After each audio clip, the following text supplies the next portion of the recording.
다음은 법무부 장관 후보자입니다.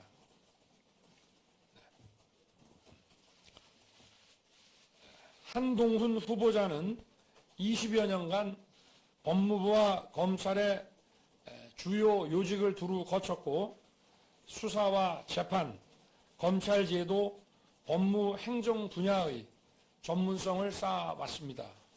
앞으로 법무행정의 현대화 그리고 글로벌 스탠다드에 부합하는 사법 시스템을 정립하는 데 적임자라고 판단했습니다.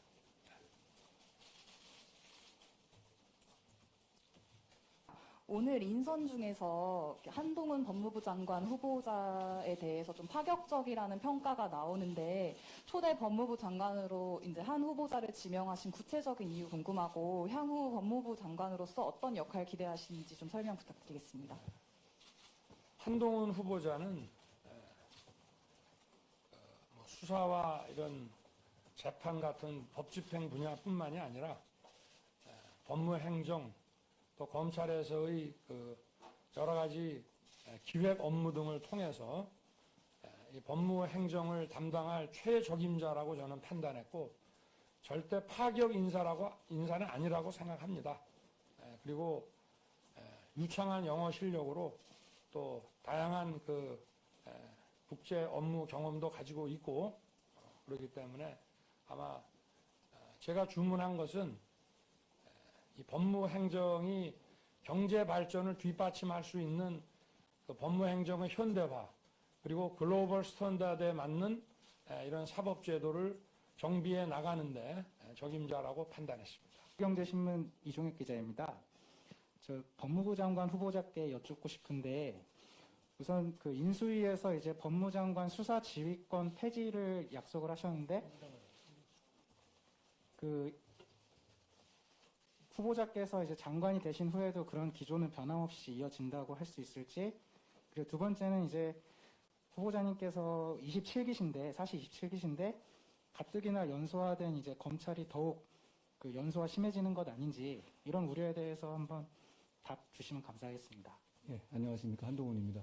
두 가지 말씀 주셨는데요. 첫 번째 말씀은 당선인이 이미 약속한 것이고 저도 지난 박범계 장관, 추미애 장관 시절에 있어서 수사지휘권이 남용된 사례가 얼마나 국민에게 해악이 큰 것이었는지에 대해서 실감하고 있습니다.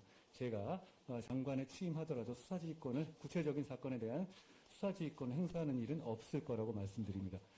두 번째, 연소, 나이나 기술 말씀하신다면 대한민국은 이미 여야 공히 20, 30대 대표를 배출한 진취적인 나라입니다. 제가 지금 거의 50이 됐고 그리고 공직 생활에서 이 분야에서만 20년 넘게 근무를 했습니다. 이런 정도 경력을 가진 사람이 나이나 경력 때문에 장관직을 수행하지 못할 만한 나라는 아니라고 생각하고요. 그리고 기수문화는 국민의 입장에서는 철저히 아주 지엽적인 겁니다. 제가 그동안 해온 경험을 바탕으로 용기와 헌신으로 최선을 다할 거라는 말씀을 드리겠습니다. 지금 민주당이 검수완박 추진을 하고 있는데 법무부 장관으로서 생각하시는 방향이나 좀 대응 방안이 있으실지 여쭙고요. 또 두 번째로는 좀 이른 질문일 수 있는데 법무부 장관이 직권으로 상설특검이 가능한데 그 대장동 사건 등에 대해서 특검 가능성이 있을지 좀 생각이 있으실지 좀 궁금합니다. 지금 한창 얘기가 되는 검찰 수사권 박탈의 문제에 대해서는 제가 간단하게 지금 현재 개인으로서 의견을 말씀드리면 이 나라의 모든 상식적인 법조인, 언론인, 학계, 시민단체들이 전례 없이 한 목소리로 반대하고 있습니다. 최근에 공론의 장에서 이런 식의 만장일치 반대가 있었는지 저는 들어보지 못했습니다. 심지어 민변과 참여연대도 반대하고 있죠. 재심 전문 변호사, 아동학대 사건의 진심을 다해온 변호사들이 자기 이름을 내걸고 이렇게까지 반대하는 이유에 대해서 한번 생각해 주시기 바랍니다. 그 이유는 자명합니다. 이 법안이 통과되면 국민들이 크게 고통받을 것이기 때문입니다. 그 점을 감안했을 때 이런 법안의 처리의 시도는 반드시 저지되어야 한다고 생각합니다. 그 방안에 대해서는 앞으로 차차 여러분들과 함께 생각해 보겠습니다. 상설특검의 문제는 어차피 제도화된 그 문제를 어떻게 어떤 권한을 행사할 것인가의 문제인데요. 구체적인 사안에 대해서 제가 아직 사안을 알지 못하는 내용에 대해서 어떻게 할 것이라고 미리 말씀드리는 건 좀 경솔한 문제 같습니다. 그 정도 말씀드립니다.